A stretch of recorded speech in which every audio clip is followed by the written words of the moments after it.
للمتقين ولا عدوان إلا على الظالمين أشهد أن لا إله إلا الله وأشهد أن محمدا رسول الله اللهم صل على سيدنا محمد وعلى آل سيدina Muhammad. Yang sama-sama kita hormati Bude, kami bilang Bude Syafi'i lah, melekat masih Syafi'inya kan. Bude Syafi'i, sehat ya Bude ya? Alhamdulillahirrahmanirrahim. Dan semoga senantiasa sehat selalu, amin ya rabbal alamin. Juga yang kami hormati Ketua Majelis Ta'lim Perwiridan Al-Hidayah. Yang mana orangnya nih? Nggak tahu saya orangnya. Al-Hidayah. Dari sini ada dua ya? Apa lagi? Berita apa lagi? Al-Jihadiyah. Musuh berjihad kita tempat ini. Al-Jihadiyah. Yang mana orangnya itu? Oh, benar ya. Dan juga yang kami hormati ibu-ibu semuanya yang cantik-cantik, yang manis-manis, yang baik-baik. Semoga semuanya kita dirahmati dan diberkahi oleh Allah Subhanahu wa taala. Amin ya rabbal alamin. Tentu kita perbanyak syukur kita kepada Allah Subhanahu wa taala atas izin Allah pada siang hari ini kita dipertemukan di tempat yang baik, di waktu yang baik, di hari yang baik, bertemu dengan orang-orang yang baik dalam rangka acara yang sangat baik. Semoga Allah yang Maha Baik senantiasa memberikan yang terbaik buat kita semuanya. Amin. Ya rabbal alamin. Keluarga yang terbaik, anak-anak yang terbaik, lingkungan yang terbaik, rezeki yang terbaik, sahabat-sahabat yang terbaik, suami-suami yang terbaik. Satu kedua ya. Dan salam-salam kita hadiahkan kepada baginda kita Rasul Muhammad sallallahu alaihi wasallam. Allahumma shalli ala sayyidina Muhammad wa ala ali sayyidina Muhammad. Ibu-ibu sekalian, semalam saya ngisi pelatihan fardu kifayah. Hari tadi barusan kita melaksanakan atau ikut serta menghadiri pelaksanaan fardu kifayah. Ada yang tahu Bu ya tadi ya? Nah, di Jalan Seminai ada orang tua kita di situ, sesepuh kita di sini, namanya Pak Haji Ruslan Abdul Ghani bin Abdul Ghani. Dia sahabat saya sejak tahun 2001 yang lalu. Satu perjuangan juga dengan beliau. Dan hari ini kita bertemu di sini dalam rangka kirim doa atas almarhum Pak D Syafi'i, ya, Ahmad Syafi'i, Haji Ahmad Syafi'i bin Ahmad Basri yang sudah meninggal dan telah wafat, meninggalkan kita lebih dahulu sejak 2 tahun yang lalu ya, ya? Pas hari ini 2 tahun. Ibu-ibu sekalian, mungkin sebelum kita membaca Yasin, tahtib sedikit barangkali kita berikan tausiah, nasihat, menasihati untuk diri saya dan untuk kita semuanya berkait dengan masalah kematian. Maksud saya juga sebenarnya Bapak Ibu sekalian berpikirannya mati, jangan enggak gitu ya. Tapi memang Rasulullah berpesan begitu. Aksiru min dzikri hadhil ladzat. Perbanyaklah kalian mengingat pemutus kenikmatan. Perbanyaklah oleh kalian mengingat pemutus kenikmatan. Karena ada banyak orang yang lupa akan mati. Betul? Dia lupa dengan akan mati sehingga dia mengejar dunia habis-habisan, siang dari malam, malam jadi siang, kaki jadi kepala, kepala jadi kaki, habis-habisan mati-matian mencari dunia sampai mati. Ada kayak gitu? Ada, banyak, nggak ngerti, nggak paham, nggak sadar. Kalau usianya semakin hari semakin habis, karena usia seperti es batu.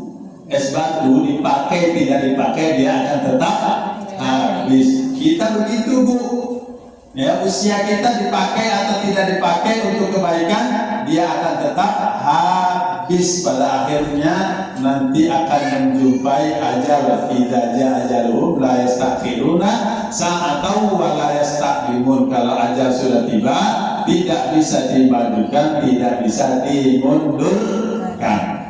Kalau urusan lahir memang duluan ibu dari anak, tapi urusan mati bisa jadi cucu lebih dulu dari nenek. Betul? Iyalah, sangat betul. Dan dia tidak menjadi syarat kalau mati itu tidak sakit, tidak syarat menjadi mati enggak atau meninggal ya, mati kok meninggal ya. Kira-kira itu ya. Almarhum yang barusan kita selenggarakan fardu kifayahnya juga, dia dalam keadaan sehat-sehat aja. Dia baru dari siang tadi malam ikuti sebuah acara, katanya sih suruh. Yang lalu kita dihebohkan juga dengan meninggalnya tokoh negara kita, tokoh tokoh pelalawan kita ya, pejabat pelalawan Pak Haji Tengku Mukhlis, dalam keadaan sebenarnya sehat-sehat aja kan, habis olahraga, habis gotong royong lagi. Ya semoga semua ya mereka-mereka yang telah mendahului kita diampuni oleh Allah Subhanahu wa Ta'ala. Sekarang tinggal kita ini tinggal nunggu giliran. Gak tahu lah siapa duluan, entah ibu-ibu duluan baru saya, gak tahu lah, atau sebaliknya, ya kan? Belakangan saya ibu duluan. Sama saja.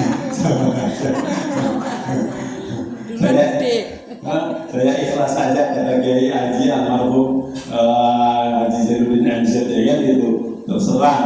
Dia tidak berdasarkan nomor urut juga enggak, tidak juga berdasarkan huruf abjad enggak, ya kan? Kalau saya huruf abjadnya masih agak lama nih. Masih banyak yang A lagi kan, Umisra itu juga ya. Iya tuh. Jadi yang berdasarkan huruf dan yang berdasarkan nomor urut enggak. Kalau sudah tiba ajalnya tidak dapat dimajukan, tidak juga dapat dimundurkan. Ini tetap harus kita ingat itu agar kita lembut hati kita dan mempersiapkan diri untuk menjemput kematian ataupun ketika nanti tiba dipanggil oleh Allah Subhanahu wa Ta'ala. Ibu-ibu sekalian, memang secara umum manusia menghindar dari yang namanya kematian. Memang demikian di dalam Al-Quran disebutkan. Apa katanya? Qul innal mautal ladzina tafirruna minhu fa innahu mulaqikum. Katakanlah hai Muhammad kepada mereka, sesungguhnya kematian yang kalian berusaha menghindar darinya, fa innahu mulaqikum. Sesungguhnya mati itu pasti akan menjumpai kamu semuanya. Dia disebut pasti. Inna sesungguhnya, harfu taukid, dia penguatan. Al-mauta kematian, ya. Alladzina yang tafirruna kalian lari darinya, menghindar darinya. Fa innahu maka sesungguhnya ia kematian mulaqikum pasti akan menjumpai kalian semuanya. Jadi pasti akan setakut-takutnya pun bagaimanapun pasti akan mati, ya. Dan dia tidak mikir-mikir mau kaya, mau miskin, mau raja, mau rakyat biasa, nggak mikir-mikir. Malaikat Israel nggak mikir-mikir. Ntar dululah, kasihan anaknya banyak. Nanti dululah, masih kecil-kecil lagi anaknya. Ya ampun, nggak usah lah dulu. Nggak ada istilah kayak gitu. Nah itu yang di Jalan Pepaya, anaknya masih kecil-kecil bu. Masih usia berapa tahun, 2 tahun paling kecil. Anaknya ada 3 atau 4 itu. Tuh di Jalan Pepaya Gang Pinang. Itu dia banyak. Nggak juga mereka takut. Jangan hati-hati, dia jenderal, ada pistol di pinggangnya. Nanti kalau pulang ditembak dulu dia. Kayak gitu. Ya ibu-ibu, yang ini cantik tak dulu lah, dilambat-lambatin aja dulu. Nggak bisa kayak gitu. Kalau sudah tiba ajalnya pasti tidak dapat dimajukan, juga tidak dapat dimundurkan.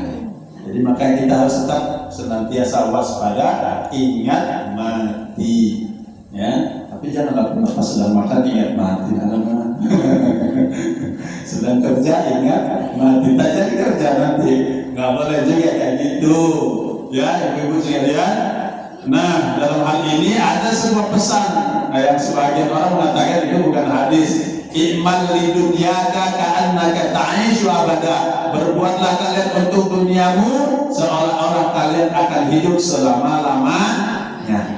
Wa'mal li akhiratika ka'annaka tamutu ghadan.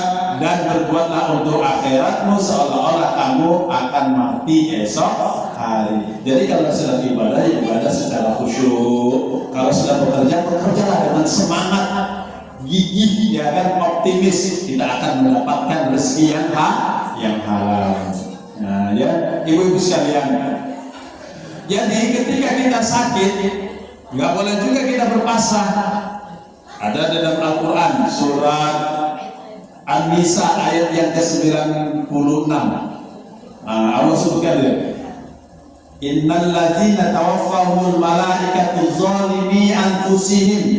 Sesungguhnya para malaikat yang mewafatkan mereka disebabkan karena zalimi anfusihim, menzalimi mereka sendiri. Artinya tak mau ikhtiar, tak mau usaha. Jadi ketika kita sakit, tetap aja kita harus ikhtiar ataupun usaha, yakni berobat. Dan setiap kita ikhtiar, setiap kita usaha ataupun berobat, meskipun kemudian hasilnya tidak sesuai ekspektasi. Apa itu ekspektasi ya?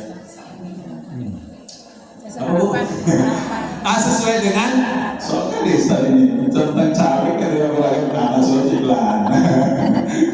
Ya, nggak sesuai dengan harapan, tapi ikhtiarnya tadi, usahanya tadi, doanya tadi, insya Allah akan menjadi nilai ibadah. Karena Allah perintahkan kita untuk ikhtiar, ya.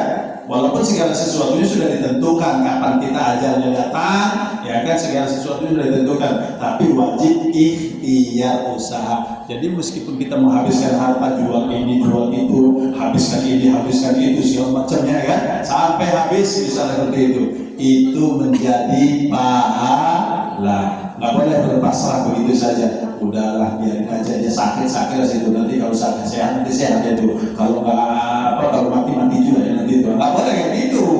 Nah, ya, tetap harus ikhtiar. Jadi menghadapi suami yang sedang sakit harus sabar. Begitu juga sebaliknya, walaupun banyak yang tidak sabar, tapi itu namanya ujian. Baik ibu-ibu sekalian, ini sebagai pengantar bagi kita sekalian agar kiranya senantiasa kita bisa mengiringi perjalanan hidup ini dan mengimbangi antara dunia dan akhirat. Nikmat sebenarnya kalau kita mampu mengiringinya, Bu, antara dunia dan akhirat. Tidak boleh kita lupakan dunia hanya mengejar akhirat juga, nggak boleh. Sebaliknya juga demikian, lebih parah, kejar dunia ya, kejar akhirat, lupa dunia, nggak boleh juga. Harus imbang, kejar akhirat, insya Allah dunia mengikut. Tapi mengejar dunia, akhirat tidak akan ikut. Nah, mudah-mudahan kita semuanya dalam kategori orang senantiasa diberikan bimbingan oleh Allah Subhanahu Wa Taala. Amin ya rabbal